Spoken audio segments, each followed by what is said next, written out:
Problems type 3।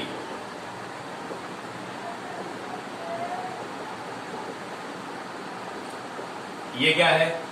ये है based on AP. इस चैप्टर में कुछ क्वेश्चंस ऐसे भी हैं जो एपी पर बेस्ड है, अरिथमेटिक प्रोग्रेशन। ठीक, CBSE board and ICSE board दोनों ही स्टूडेंट्स ने क्लास 10th में अरिथमेटिक प्रोग्रेशन को पढ़ा है। ठीक, तो मैं सपोज कर सकता हूं इस बात को कि आपको एपी के बारे में इंफॉर्मेशन होना चाहिए, बट फिर भी मैं आपको थोड़ा सा यहाँ पे इसका हिंट दे दे रहा हूं कि what is an AP. AP basically क्या होता है और क्या फॉर्मूला हमको यहाँ पर चाहिए होगा अपने क्वेश्चन से। ठीक है, तो एपी क्या होता है, व्हाट इज एन एपी? क्या आप इसको डिफाइन करेगा मुझे? What is an AP? कोई डिफाइन करेगा एपी क्या होता है? कोई डिफाइन नहीं करेगा? चलिए बता रहा हूं मैं आपको क्या होता है एपी। जनरल फॉर्म क्या लेते हो आप लोग? A plus d, a plus 2d, a plus 3d and so. इस टाइप का सीक्वेंस आप बोलते हो ये एपी है। क्यों एपी है? क्योंकि यहां पे हर जगह कंसेक्यूटिव डिफरेंस जो है वो कितना है? कांस्टेंट है और वो डी के बराबर है। ठीक है, तो कोई भी ऐसा सीक्वेंस या कोई भी ऐसी सीरीज जिसमें terms between difference between the terms is always a constant. तो यहां पे आप देखो second term minus first term equal to D, third term minus second term equal to D, fourth term minus third term equal to D. तो इस type का sequence या इस टाइप की सीरीज हमारी जो है वो एपी कहलाती है। इसका आप लोगों ने पढ़ा general term a n equal to क्या था? A plus n minus 1 into d, है ना। आपने पढ़ा sum of n terms, s n बराबर क्या था? एन बाई 2 इंटू कितना? 2a plus n minus 1 into d. ये हो गया sum of n terms in an AP. ठीक, फिर आपने क्या पढ़ा इसमें? Supposition of terms. अगर मुझे एपी में टर्म्स को सपोज करना पड़े, सपोजिशन ऑफ टर्म्स, तो आपको याद होगा जब मैंने 3 टर्म सपोज किए थे तो क्या लिया था मैंने? a माइनस डी, ए और a प्लस डी। याद है आपको सबको? जब आपने 4 टर्म्स लिए थे एपी में तो ये आपने लिए थे a minus 3d, a minus D, a plus D and a plus 3d। ठीक, आप समझ गए? आपने क्लास 10th में एपी में इतना ही पढ़ा था कि भाई जनरल टर्म क्या होता है, सम ऑफ एन टर्म्स क्या होता है, और अगर मुझे एपी में 3 टर्म्स या 4 टर्म्स सपोज करने पड़ेंगे तो मैं वो सपोजिशन कैसे करूंगा।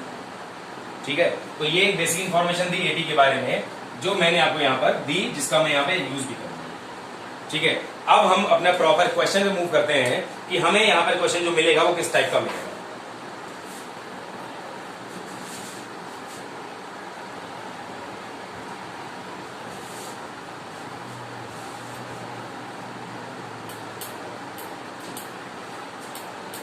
चलिए आप सवाल इसमें नोट करेंगे। पहला,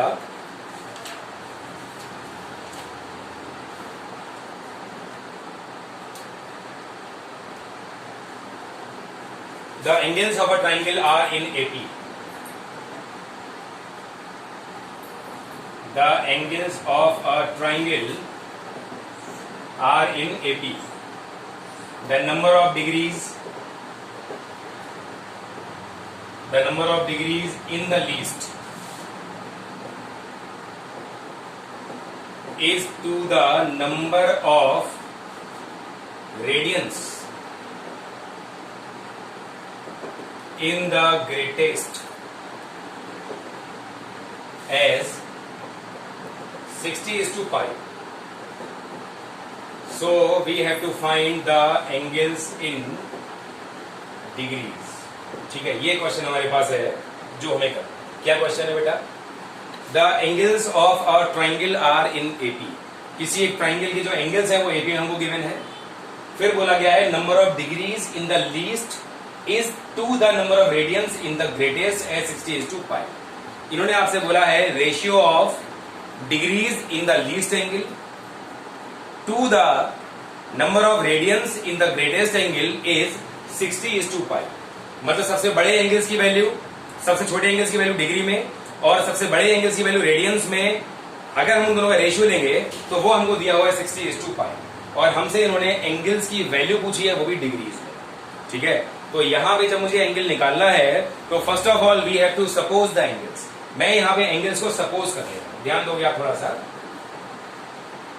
लेट एंगल्स बी। अब आपको अच्छी तरह पता है किसी भी ट्राइंगल में 3 एंगल होते हैं, ठीक, और यहां पे वो तीनों एंगल हमारे किस में है, एपी में। आपको मैंने अभी बताया कि एपी में जब मैं 3 टर्म सपोज करूंगा तो वो सपोजिशन कैसे होगा। तो यहां पर मुझे एंगल सपोज करना पड़ेगा बेटा a minus d degree, a degree and a plus d, ठीक। यहां पर क्लियरली आप लोग नोटिस कर रहे हो कि we have 2 variables A and D, हमारे पास 2 वेरिएबल हैं ए और डी। और आपने क्लास 6 में इस चीज को पढ़ा है कि अगर हमारे पास 2 वेरिएबल होंगे तो मुझे उनकी वैल्यू निकालने के लिए 2 इक्वेशंस की रिक्वायरमेंट होगी, ठीक है। तो जब तक मेरे पास 2 इक्वेशंस ए और डी में नहीं होंगे मैं ए और डी नहीं निकाल सकता, ठीक। बट क्वेश्चन अराइजेस, सवाल में अगर हम बात करें तो मुझे यही कंडीशन गिवन है बस, क्या, स्मॉलेस्ट एंगल की वैल्यू डिग्री में और ग्रेटेस्ट एंगल की वैल्यू रेडियंस में का रेशियो 60:5। मुझे एक ही कंडीशन गिवन है, एक कंडीशन मुझे अपने पास से यहां पर डेवलप करनी है और वो कंडीशन बहुत सिंपल है, आप सारे लोग जानते हो, sum of all the angles in a triangle is equal to 180 degree, ठीक। तो यहां से क्या होगा, एक वेरिएबल हमें मिल जाएगा, we have A minus D plus A plus D is equal to 180। D हमारा कैंसिल हो गया, so we get 3a equal to 180, so a is equal to क्या हो गया, 60 हो।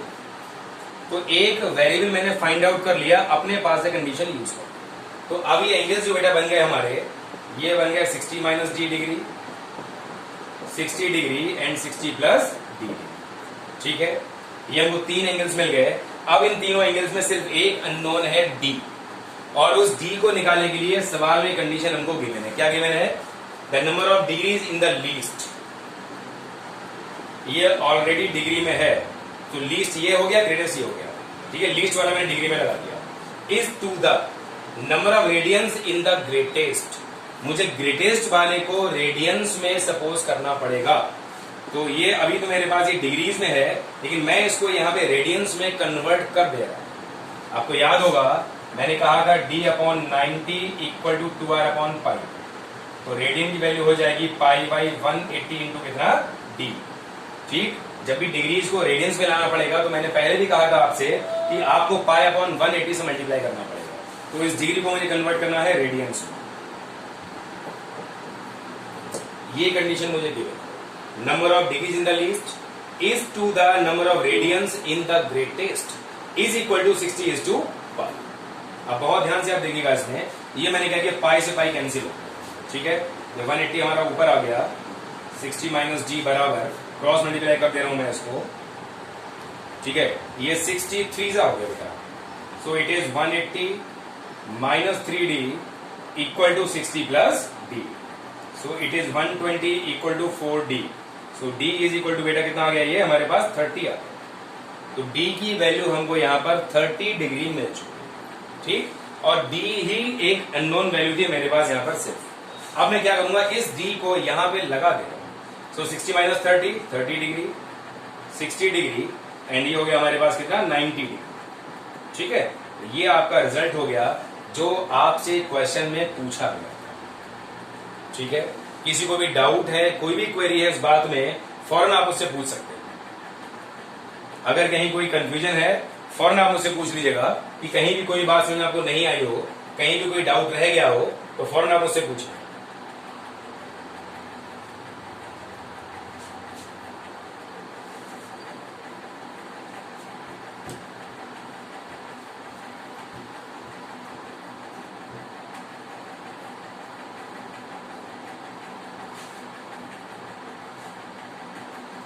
ठीक है, चलिए, अगर बात क्लियर हो गई तो अच्छी बात है।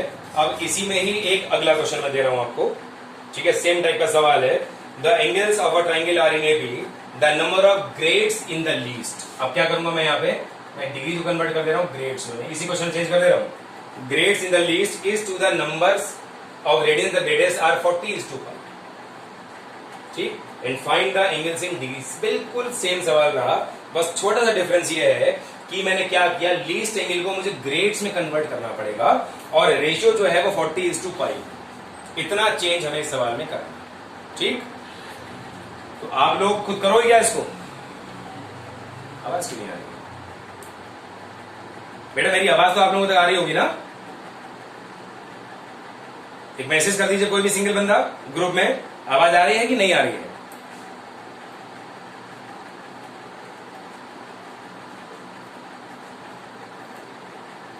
चलिए ध्यान दो, यहां पे थोड़ा सा बात फिर वही निकल के आती है कि मुझसे कहा गया है कि किसी भी ट्रायंगल के एंगल एपी में है, तो मुझे वो 3 एंगल सपोज तो करने पड़ेंगे सेम तरीके से। फिर वही बात कि इसके अंदर 2 वेरिएबल है ए और डी, तो मुझे 2 वेरिएबल्स को निकालने के लिए 2 कंडीशंस की नीड होगी। एक कंडीशन क्वेश्चन में गिवन है, एक हम जानते हैं, तो ये कंडीशन सेम चलेगी बिल्कुल यहां तक काम बिल्कुल सेम टू सेम होगा, इसमें कोई डिफरेंस बिल्कुल नहीं आएगा। ठीक, अब क्या डिफरेंस आएगा वो समझिए आप थोड़ा सा। अब जो डिफरेंस इसके अंदर आने वाला है बेटा, वो ध्यान दोगे आप थोड़ा सा। डिफरेंस हमारा यहां पर ये आने वाला है, इन्होंने कहा है कि least angle in the grades, हमको यहां पे डिग्री को ग्रेड में कन्वर्ट करना पड़ेगा। ध्यान दीजिएगा, d/90 equal to g/100, so g is equal to 100/90 into कितना d। तो आप देख रहे हो डिग्रीज को ग्रेड्स में कन्वर्ट करने के लिए 10/9 से मुझे मल्टीप्लाई करना पड़ेगा। तो मैंने यहां पे 10/9 से मल्टीप्लाई कर लिया और रेशियो मेरे पास कितना आ गया है, 40:π आ गया। आप देखें यहां पे बिल्कुल सेम काम था, यहां पर डिफरेंस आया, इसको मैंने ग्रेड में कर लिया, यहां रेशियो मैंने 40:π कर लिया। अगेन हमारा पाई से पाई फिर कैंसिल हो गया, तो अब जो बचा है उसको मैं लिख ले रहा हूं 180